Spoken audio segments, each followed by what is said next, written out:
HD सच्ची कहानियों पर आप सभी का स्वागत है। मेरी शादी को अभी सिर्फ 2 महीना हुआ था और इन 2 महीनों में इस घर में जो कुछ हुआ मैं देख चुकी थी, उसने तो मेरे होश ही उड़ा कर रख दिए थे। कहाँ मैं शहर की रहने वाली पढ़ी लिखी लड़की शादी करके यहाँ गांव में आ चुकी थी।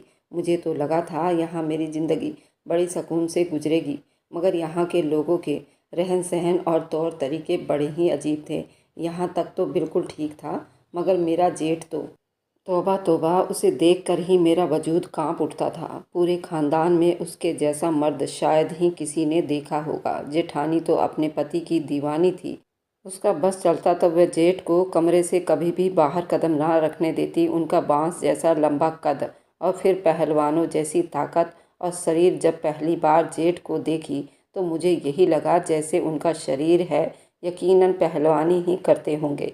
मगर मेरे पति का कहना था कि वह बस खेती बाड़ी करते हैं, इसके अलावा तो उनको कुछ और काम नहीं है। शादी के 2 महीने तो बहुत आराम से गुजर गए थे, लेकिन जैसे जैसे वक्त गुजरता रहा मेरा जेठ मेरी ज़िंदगी को मुश्किल करता जा रहा था। मैं ज़्यादातर अपने कमरे में ही रहती थी, क्योंकि मुझे अपने जेठ का अपने सामने होना बहुत ज़्यादा अजीब सा महसूस करने पर मजबूर कर देता था। वे अक्सर बाहर बरामदे में ही बिना कमीज के पूरे बरामदे में दंदनाते फिरते थे और ये चीज़ मुझे बहुत नागवारा गुजरती थी। मैं गांव में रहने की आदी नहीं थी और यहाँ के तौर तरीके मुझे बिल्कुल भी समझ नहीं आ रहे थे।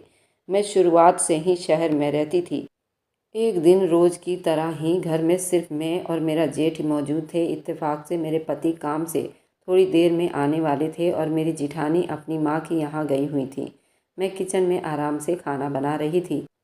जेठ मुझे टकटकी लगाए हुए देखने लगे। मुझे बिल्कुल भी होश नहीं था। मैंने अपना दुपट्टा उतार कर कुर्सी पर ही रखा हुआ था और बेध्यान से ही मैं काम कर रही थी, क्योंकि मुझे लग रहा था कि घर में अभी इस वक्त कोई नहीं है। जेठ भी अपने कमरे में मौजूद हैं, इसलिए गर्मी होने की वजह से मैंने दुपट्टा अपने बदन से हटा दिया था और यही मेरी ज़िंदगी की सबसे बड़ी गलती थी।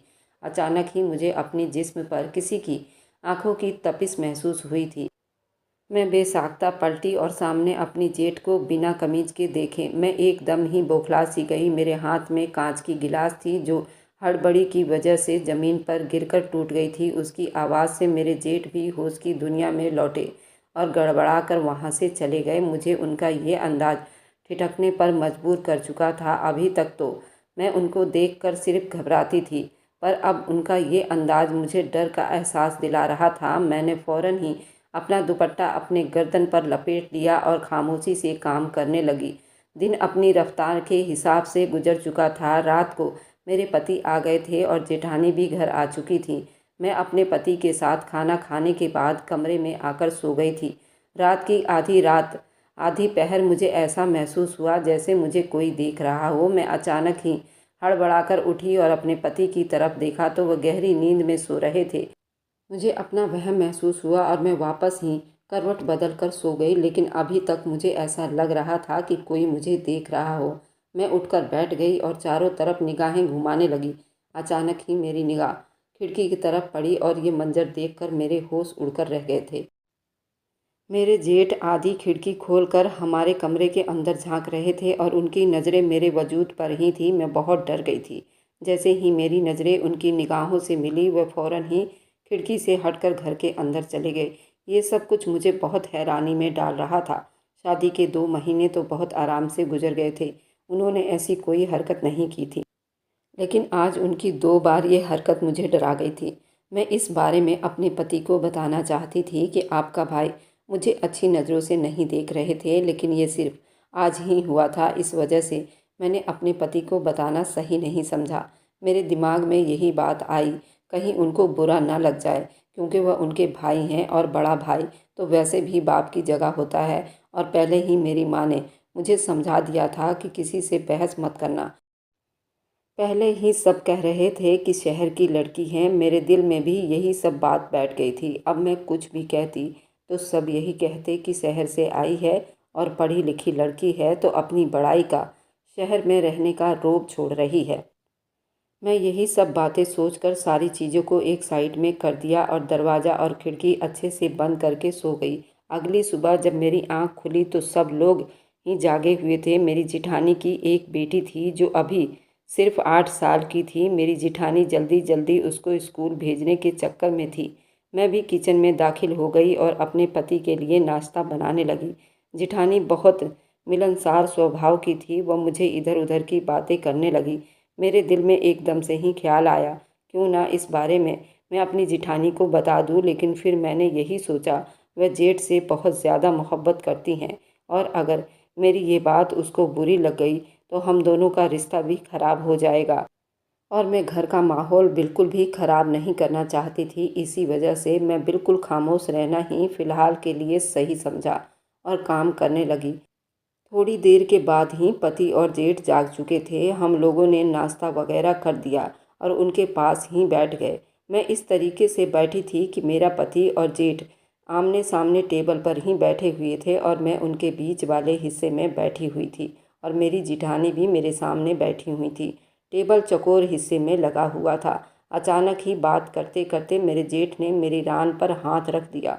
उनका हाथ लगने से मेरे जिस्म में करंट सा दौड़ गया था। मैं फ़ौरन ही उनसे दूर हुई और अपने पति के करीब होकर बैठ गई। वह बिल्कुल ऐसे हो गए जैसे कोई बात ना हुई हो।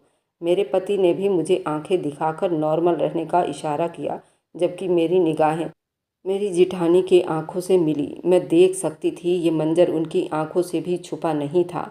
हम लोग एकदम से चुप हो गए थे। थोड़ी देर में ही खामोशी से नाश्ता किया गया और वे दोनों चले गए।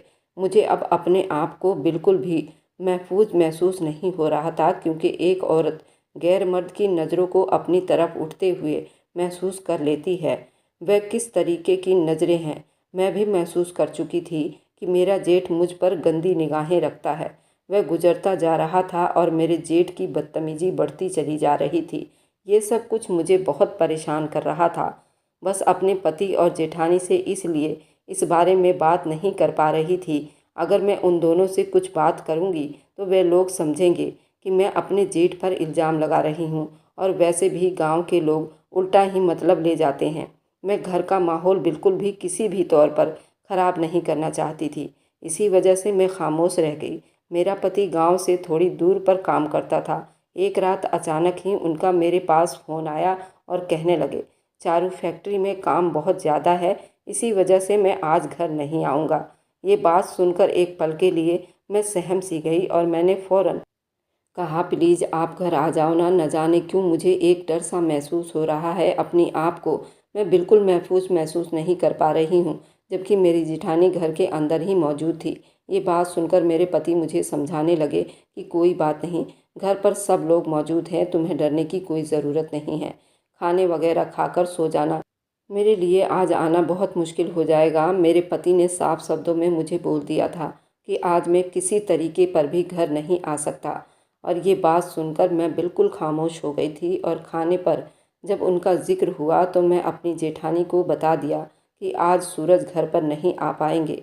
बात सुनकर मेरे जेठ के चेहरे पर एक चमक सी आ गई थी, जो मेरी आंखों से बिल्कुल भी छुप ना सका था। लेकिन मैं कुछ भी नहीं बोली और खामोशी से खाना खाकर कमरे के अंदर चली गई। ये शादी के बाद मेरी पहली रात थी, जो आज अपने पति के बगैर गुजार रही थी और आज ही मुझे अपने आप बिल्कुल महफूज नहीं लग रहा था। मैंने दरवाज़ा अच्छे से बंद कर दिया था। पहले की बात तो और थी, लेकिन जब से मेरे जेठ की निगाहें मुझ पर बदली थी, तब से ही खुद को बिल्कुल भी महफूज इस घर में तसव्वुर नहीं कर रही थी। यही सब सोचते सोचते न जाने मेरी किस पहर आंख लग गई, मुझे मालूम ही ना हुआ। और रात की आधी पहर मुझे ऐसा महसूस हुआ जैसे मेरे बेड पर कोई बैठा हुआ हो। मैं समझी शायद मेरे पति आ चुके हैं।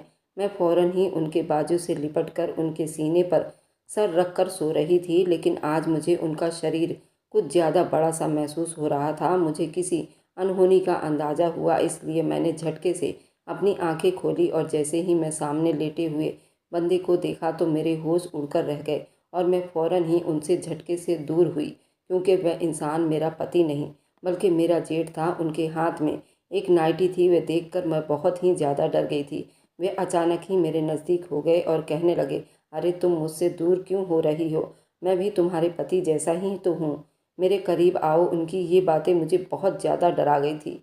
उनका अंदाज बहुत अजीब था। मैं डर के मारे कांपने लगी। मैं शोर मचाना चाहती थी, लेकिन ऐसा लग रहा था जैसे मेरे हल्क में आवाज़ भी ना हो। मैं बिल्कुल खामोश हो चुकी थी और टकटकी बांधे अपने जेठ को देख रही थी। अचानक ही मेरे जेठ मुझसे गलत गलत बातें करना शुरू कर गए। वे कहने लगे कि तुम आज बहुत ज़्यादा खूबसूरत लग रही हो। आज अगर सूरज घर पर नहीं है तो हम दोनों को आज की रात का फ़ायदा ज़रूर उठाना चाहिए। मैंने तुम्हारी भाभी को नींद की गोलियां दे दी है, वे सो चुकी है। अब हम दोनों आराम से अपनी रात को रंगीन कर सकते हैं। मुझे जो भाभी का आसरा था, जब पता चला उनको भी नींद की गोलियां देकर सुलाया है, ये सुनकर मेरा दिल बैठा जा रहा था। मैं तुम्हारे लिए शहर से ये नाइटी लेकर आया हूँ, जाओ ये पहन कर आओ और मुझे दिखाओ कि तुम कैसी लग रही हो। तुम शर्मा क्यों रही हो? शहर की लड़कियां तो बेबाक होती हैं। अरे वह तो खुशी खुशी ऐसे कपड़े पहन लेती हैं। तुम्हारा जिस्म बहुत खूबसूरत है, इसलिए मैंने ये काले रंग का नाइटी तुम्हारे लिए लेकर आया हूँ, क्योंकि तुम्हारे गोरे बदन पर काले रंग बहुत जचेगा। ये बात सुनकर मेरे हाथ पैर बहुत बुरी तरीक़ा से कांपना शुरू हो गए थे। उनकी गंदी नज़रें मेरे जिस्म के आर पार हो गई थी। मैंने खुद में हिम्मत जमा की और वे जो मेरा हाथ पकड़कर धीरे धीरे सहला रहे थे, मैंने फ़ौरन ही उनको खुद से दूर से झटका और बेड से उतरकर थर थर काँपने लगी। मेरा वजूद पसीने से सराबोर हो चुका था। मुझे समझ नहीं आ रहा था कि मैं क्या करूं। अगर मैं चीखती चिल्लाती तो कोई फ़र्क नहीं पड़ना था, क्योंकि मेरी भाभी को वे नींद की गोलियां दे चुके थे, यानी उनको बिल्कुल भी होश नहीं था। यही सब कुछ सोचकर मेरे रोंगटे खड़े होना शुरू हो गए थे। मैं वहां से भागने की कोशिश करने लगी तो अचानक ही मेरे जेठ ने मुझे दबोच लिया और बेड पर फेंक दिया। और अचानक ही उन्होंने अपनी कमीज, मेरी शादी मेरे माँ बाप की पसंद के मुताबिक हुई थी। मैं इस शादी से बहुत नाखुश थी, क्योंकि मैं गांव में शादी नहीं करना चाहती थी। मैंने अपने माँ बाप को बहुत अच्छे तरीके से समझाया था कि मैं शहर में ही रही हूँ, मैं शहर वाले ही लड़के से शादी करूँगी, लेकिन उन्होंने मेरी एक नहीं सुनी थी और मेरे पति से मेरी शादी बहुत धूमधाम से करवा दी गई थी। पहले पहले तो मैंने बहुत शोर मचाया था, लेकिन जब मैंने अपने माँ बाप की खुशी इस रिश्ते में देखी तो अच्छी बेटियों की तरह मैंने खामोशी से सर झुका लिया था। शादी हो जाने के बाद सबसे पहले मैं अपनी जेठानी से मिली थी। वह औरत बहुत अच्छी औरत थी, उसका रवैया बहुत अच्छा था। अगले दिन मैंने सबसे अच्छी चीज़ वहाँ की ये देखी कि वहाँ का माहौल बहुत बहुत पुरसुकून था, लेकिन वहाँ के तौर तरीके मुझे बिल्कुल भी पसंद नहीं आ रहे थे, क्योंकि वहाँ पर छोटी छोटी बातों का बहुत अलग ही मतलब निकाला जाता था। औरतों को लेकर बहुत ज़्यादा सख्ती की जाती थी। मेरी जेठानी अपने पति से बहुत डरती थी, लेकिन मैंने एक चीज़ नोट की थी, वह अपने पति से बेइंतहा मोहब्बत भी करती थी। ये सब चीज़ मुझे बहुत अच्छी लगने लगी थी, लेकिन कभी कभी ये चीज़ मुझे बेजार कर देती थी। शादी के 2 महीने हो चुके थे, लेकिन अभी तक मैंने अपने जेठ को नहीं देखा था। मेरा सामना उनसे अचानक ही हुआ था और उनको देखते ही मेरे अंदर डर की एक लहर दौड़ गई थी। वह इंसान देखने में बहुत मजबूत जिस्म का लगता था, जबकि मेरा पति इतनी मजबूत जिस्म का मालिक नहीं था। मैंने ईश्वर का शुक्र अदा किया था कि मेरा पति इतना ज़्यादा मजबूत जिस्म का मालिक नहीं है। मैंने एक बात नोट की थी, मेरा जेठ मुझे देखकर एक लम्हे के लिए चौंक गया था। दिन गुजरते जा रहे थे और मैं अपने जेठ से कतराती रही। वह बेधड़क बिना कमीज के धोती में पूरे बरामदे में घूमता था। ये सब चीज़ें मुझे बिल्कुल भी पसंद नहीं आई थी। मैं घर में अपने बाप और भाई को कभी इस तरीके से इस तरह कपड़ों में नहीं देखा था, इसलिए मुझे अपने जेठ का ऐसे आधे कपड़े में होना बहुत बुरा लगा था। मैं अपने आप को बहुत छुपा कर रखने की आदी थी, लेकिन एक दिन मेरी बदकिस्मती ये हुई थी कि मेरे जेठ ने मेरे जिस्म के उभार को देख लिया था। मैं बिना किसी की भी परवाह किए बगैर, बिना दुपट्टे के पसीने से सराबोर हालत में किचन में काम कर रही थी, और उस वक्त ही उन्होंने मेरे जिस्म की खूबसूरत अंगों को, जो सिर्फ मेरे पति के लिए ही थे, वे देख चुके थे। और उनके बाद से ही उनकी नीयत मुझ पर ख़राब हो गई थी, और यही मेरे लिए सबसे बड़ी बदकिस्मती थी। और उस दिन के बाद से ही मेरे जेठ के तौर तरीके मेरे साथ बदलने लगे थे। वे अचानक ही मुझे बहाने बहाने से छूने लगे थे। उनकी गंदी निगाहें मेरे जिस्म के आर पार होती रहती थी। मुझे महसूस हुई थी, पहले जो मैं दुपट्टे से अपने आप को छुपा कर रखती थी, अब मैंने एक बड़ी चादर लेना शुरू कर दी थी। मैं अपने जिस्म की एक भी हिस्सा उनको बिल्कुल भी नहीं दिखाना चाहती थी, लेकिन वह इंसान उसके बावजूद भी मुझे ऐसे घूरता था जैसे मेरा एक्सरे कर रहा हो। एक दिन जब मेरा पति काम से वापस नहीं आया था, वह उनकी गैर मौजूदगी का फ़ायदा उठाकर मेरे कमरे के अंदर आ गया था और मुझे एक नाइटी देते हुए गंदी गंदी बातें करने लगा था। मैं फ़ौरन ही वहाँ से भाग जाना चाहती थी, लेकिन उससे पहले कि उस शख्स ने मुझे दबोच लिया था और बेड पर फेंक कर अपनी कमीज उतारने लगा था। ये सब कुछ मेरे लिए किसी क़यामत के मंजर से कम नहीं था। मैं किसी भी तौर पर अपनी इज्जत बचाना चाहती थी, लेकिन ये मेरे लिए अब मुमकिन साबित नहीं होने वाला था। वह शख्स देखते ही देखते अपनी औकात पर आ चुका था और मुझे बेपर्दा करके मुझ पर हावी हो गया था। मैं तकलीफ़ के मारे रो रही थी, तड़प रही थी, उसकी मिन्नतें कर रही थी कि मुझे छोड़ दो। मैं तुम्हारे भाई की पत्नी हूँ, ईश्वर के लिए मुझ पर रहम करो। लेकिन वह इंसान दरिंदा साबित हुआ, बिल्कुल भी रहम नहीं कर पा रहा था। मैं चीख कर अपनी जेठानी को आवाज़ दे रही थी, मगर मेरी आवाज़ दबी दबी थी। तकलीफ़ के मारे मेरी आवाज़ भी नहीं निकल रही थी। उसका भारी जिस्म की वजह से मैं उसके नीचे दब कर रह गई थी। उसने पूरी तरह मुझे निचोड़ कर रख दिया था। मैंने उसके आगे बहुत हाथ जोड़े थे, उसके नीचे से निकलने की बहुत कोशिश की थी, लेकिन वह आदमी मुझे काबू कर चुका था। सुबह के वक्त वह इंसान मुझसे दूर हुआ और कमरे से भाग गया। सुबह जब मेरी आंख खुली तो मुझे अपने जिस्म में बहुत जगह दर्द महसूस हो रहा था। मेरा जिस्म तकलीफ़ के मारे बुखार के लपेटे में आ गया था। अचानक ही मेरी नज़र बिस्तर पर पड़ी तो मेरी चीख निकलने के दर पर आ गई थी। मेरा बिस्तर खून से भरा हुआ था। मैं समझ चुकी थी इस आदमी ने मेरी ज़िंदगी बर्बाद कर दी है। मेरी हालत बहुत दोहरी हो रही थी, मुझसे चला भी नहीं जा रहा था। तकलीफ़ के मारे मेरा बदन टूटने के दर पर आ गया था, लेकिन मैं अपने आप को इस तरीके से बेबस महसूस नहीं करवाना चाहती थी। मैं एक शहर की लड़की थी, मैं कभी भी दबके रहने की आदी बिल्कुल भी नहीं थी। अभी यही सब कुछ सोच रही थी कि जैसे ही मेरा पति घर पर आएंगे तो मैं उनको उनके भाई की करतूत से आगाह कर दूंगी। वह इंसान मेरे साथ कितना बड़ा जुल्म रात भर करता रहा, मैं यही सब सोच रही थी। अचानक ही मेरा पति दरवाज़ा खोलते ही अंदर आया, लेकिन मेरी हालत देखकर दरवाजे पर ही रुक गया और पूछने लगा कि तुम्हें क्या हुआ है? तुम बिना कपड़ों के क्यों बैठी हुई हो? और ये क्या हालत हो रही है घर की? अब उसको भी एहसास हो चुका था कुछ तो यहाँ पर गलत हुआ है। मैंने भरभराई आंखों से उसकी तरफ देखा और धीमी आवाज़ में कहने लगी, ये सब कुछ तुम्हारे बड़े भाई ने किया है, जिसको तुम बाप मानते हो। उस आदमी ने तुम्हारे गैर मौजूदगी में तुम्हारी पत्नी की इज्जत को तार तार कर दिया है। मेरा दिल चाह रहा था कि मैं उठूं और उस घटिया इंसान का मुंह तोड़ दूं जिसने मुझे कहीं का नहीं छोड़ा था। जबकि मेरा पति ये बात सुनकर अजीब से अंदाज में मुस्कुराया था। ये चीज़ देखकर मेरे रोंगटे खड़े हो गए थे और मैं हैरान होते हुए कहने लगी कि आप मेरी इस बात को सुनने के बाद हंस रहे हैं? आपके भाई ने मेरी ज़िंदगी बर्बाद कर दी और आपके चेहरे पर मुस्कुराहट है। आपको कुछ समझ नहीं आ रहा है मैं क्या बोल रही हूँ? तो वह अचानक ही हंसते हुए मेरे बराबर में बैठ गया और कहने लगा, तो इसमें कौन सी बड़ी बात है? अगर भाई ने तुम्हारे साथ एक रात गुजार ली तो मुझे कोई फ़र्क नहीं पड़ता। मेरे पति का अंदाज़ बहुत नॉर्मल था, ऐसा लगता था जैसे उनकी ही ये सब कुछ प्लानिंग हो। मैं हैरान रह गई थी। मेरा दिल चाह रहा था कि मैं यहाँ से उठकर चली जाऊँ, जबकि मैं अपने पति का चेहरा देखते हुए नफ़रत भरे अंदाज में मैंने पूछा कि इसका मतलब ये सब कुछ आपका ही किया धरा है? तो अचानक ही सर पीछे गिराकर ज़ोर ज़ोर से हंसने लगा और कहने लगा, हाँ, ये मेरा ही किया धरा है। अच्छा है, तुम्हें इन सब चीज़ों का पता हो गया है और ये आज ही नहीं, अब तुम्हारे साथ हर रोज़ होगा, क्योंकि हम दोनों भाई अपनी चीज़ एक दूसरे से बांट कर इस्तेमाल करते हैं। इसी वजह से हम दोनों पत्नियों को भी बांट कर इस्तेमाल करेंगे। ये बात सुनना था कि मेरे जिस्म में एक ऐसी कैफियत पैदा हुई थी कि अपने आप ही मेरा हाथ उठा और अपने पति के गालों पर गहरी छाप छोड़ गया था। वह मुझे हैरानी आंखों से देख रहा था। उन्हें बिल्कुल भी अंदाज़ा नहीं था कि मैं उन्हें थप्पड़ मारूंगी, बल्कि मेरा दिल चाह रहा था कि मैं अपने पति का सर फाड़ दूं। मैं गुस्से से चिल्ला रही थी, कहने लगी, आपने मुझे लावारिस समझा हुआ है कि मैं आपके भाई के साथ रातें गुजारूंगी। आप जैसे घटिया इंसान के साथ मैं एक मिनट यहाँ नहीं रुकूंगी। ये बोलकर फ़ौरन वॉशरूम में जाने लगी।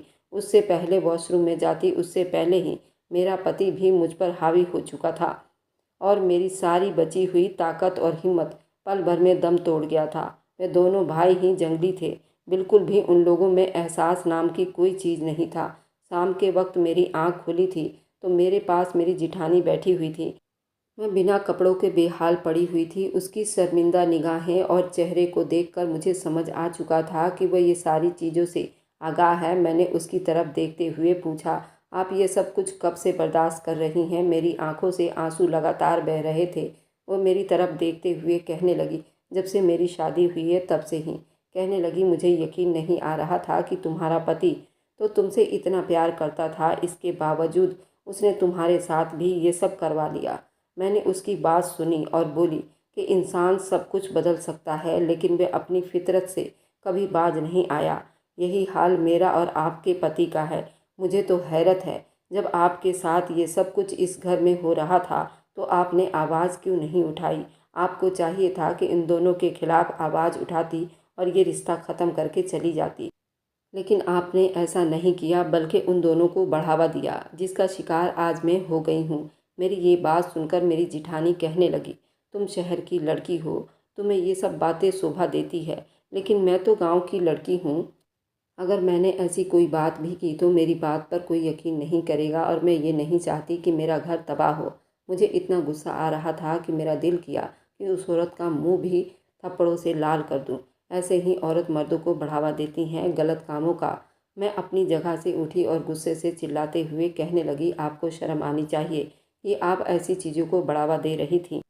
अगर आप पहले ही इन सब चीज़ों को रोक देती तो आज ये सब कुछ नहीं हुआ होता। आपकी एक बेटी है, आप अपनी बेटी के लिए ही ये सब कुछ तो करती, क्योंकि अपने आप को उन दोनों मर्दों के बीच में बर्बाद करती रही थी। मेरी बातों से जेठानी शर्मिंदा हो गई थी और मेरी जेठानी का सर मारे शर्म से झुक गया था। मैं अपनी जगह से उठी और बाथरूम से फ्री होकर आई। फ़ौरन ही आकर अपना सामान पैक करने लगी।